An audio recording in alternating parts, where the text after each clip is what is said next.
Okay, here we are. And here's our happy car. Looks familiar, doesn't it?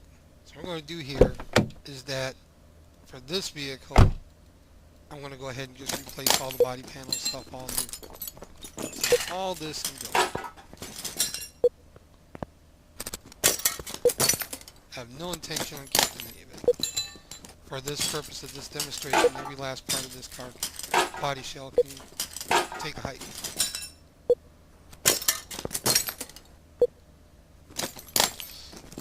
And the reason why I picked this particular model over the other ones, because this is using the inline four-cylinder engine. See how it sits? Now, it's a front-wheel drive vehicle, from what I can see. Nope, it is inline rear drive. Okay, it even makes it a better car choice. Alright, so first thing I'm going to do is try to see if we can get this to run. Now, the reason why I checked this four-cylinder was because, one, as you can see, unlike the one from the first tutorial, it's got a different setup on the front of this engine. Plus, this isn't using overhead coil packs with plugs. This is actually using spark plug wires to a coil pack in the rear. So this is what we're going to go ahead and we're going to try to restore. So what I do is that you could do it any way you want, but what I plan to do is I'm going to get this thing set up and go and take it for a test drive. Now, if you ever notice, I'm always checking the oil. This is my shop practice that I use. Students from the 2014 class are very aware of this. And this is because when you get a car that comes in, I should explain this, shouldn't I? When you get a car that comes in and a customer brings in a car and you don't check the oil and you take that thing out on a test drive and then you come back and then you get a label that says car's in worse condition than it was, most likely what happened was there was no oil in the engine when you took it for a ride. In real life, you can't always count on the customer actually checks their oil, because some don't understand the comprehension of a dipstick, much less that their car is not to be used for off-roading. So therefore, when you get a car that comes in and you're going to do something to drive somewhere, it's really a good idea to check the oil on the vehicle to make sure that you can actually be able to drive it out safely without destroying what's left of the engine. That's what you're trying to avoid.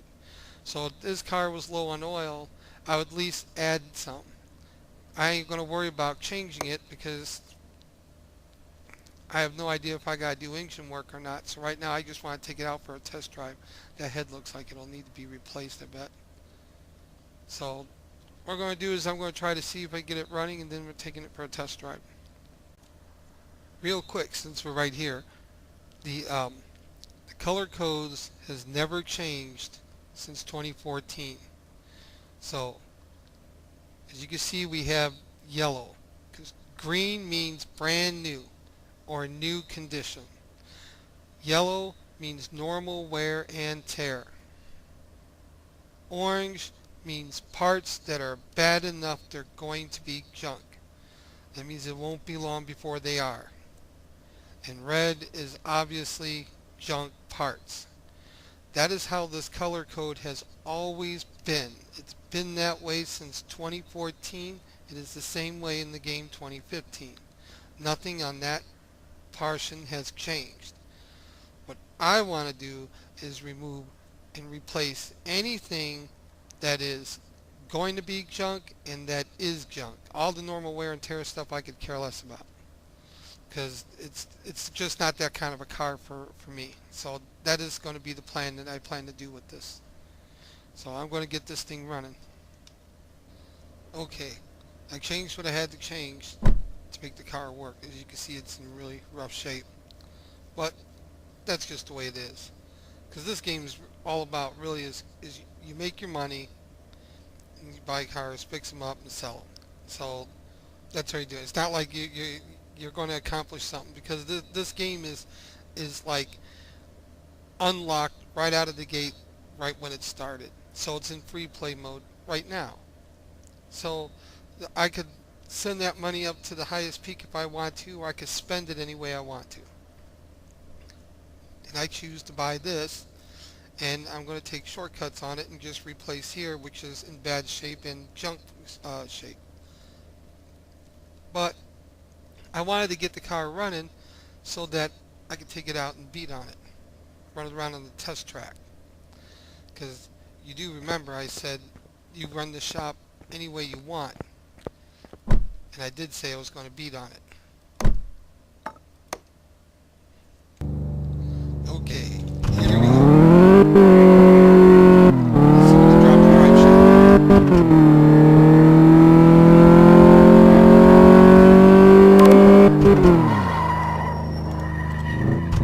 Man, she's a bit touchy.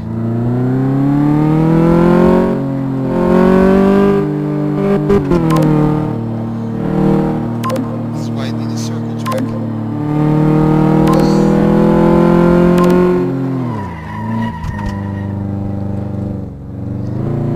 That was pretty slow. Whoa!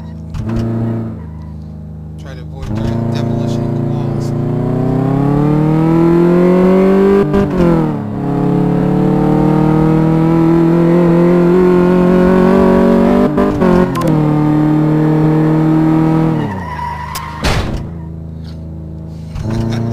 Alright, we're done screwing around.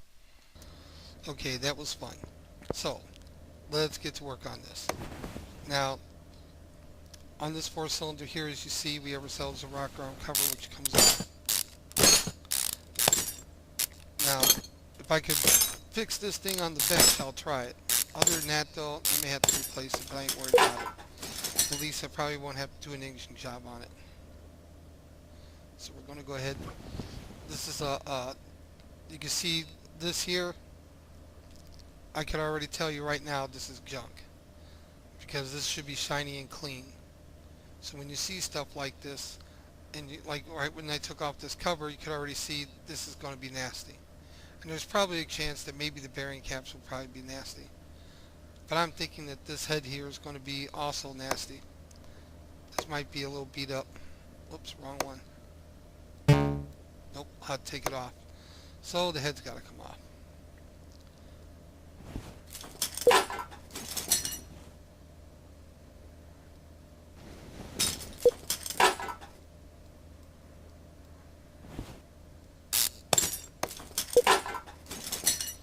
This is a timing cover.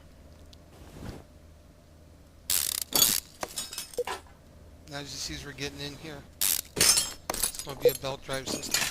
I can already see the parts I'm taking off are going to be pretty much junk.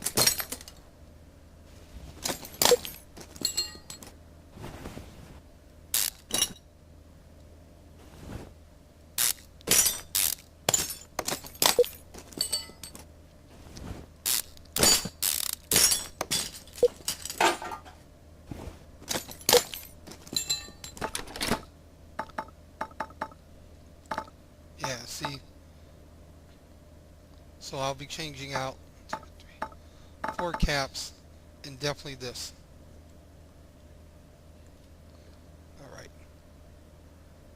Now to continue.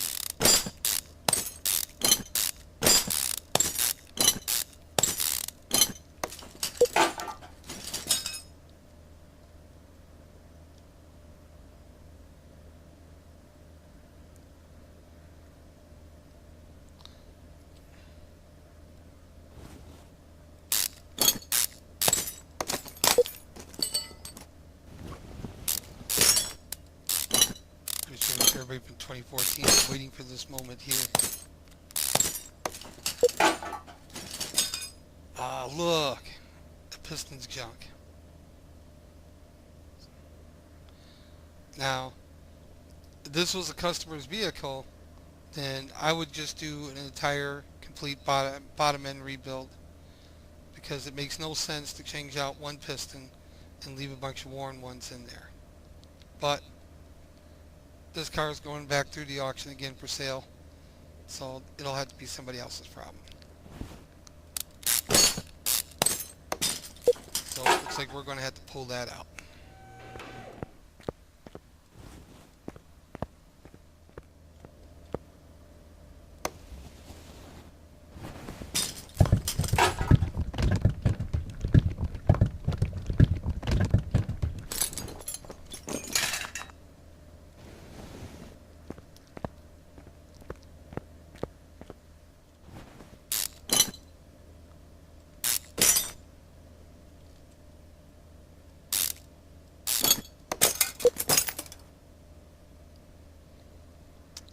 crank's bad. See, it's all black. That's how you know the crank is bad. And some main bearing caps have to be changed. You probably figure, why don't you just do it all? Nah, I'll just do what I need to. So right now I need to disassemble this.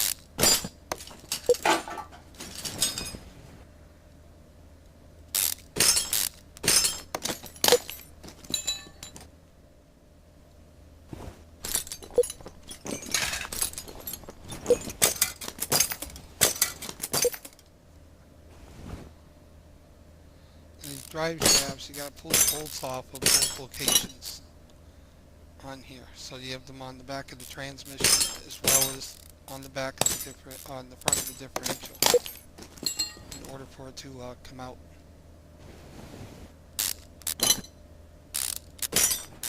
Now what I'm going to plan to do is not only pull this thing out of here, but I want to check that engine block to make sure it isn't in rough shape.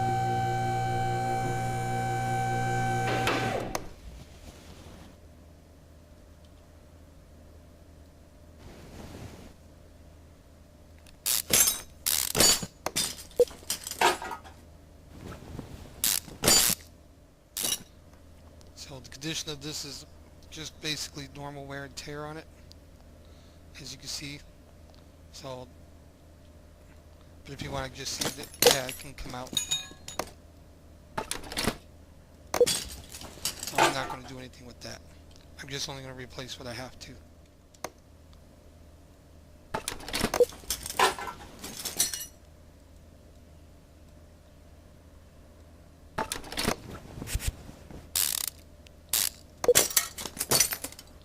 So I was able to get some of this stuff beaten out and straightened out, which is good. It's one less thing I have to buy. These will have to be new, then I ain't worried about it. Okay, now get the pistons in.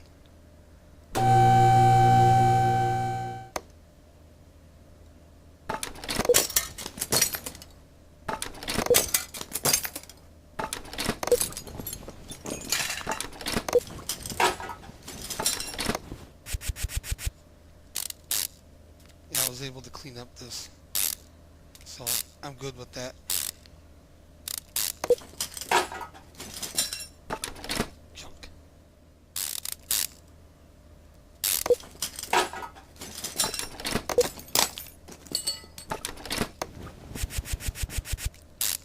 Cover came out nice after a hammer beating, huh?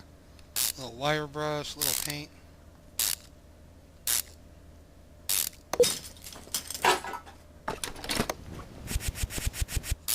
Sandblasting.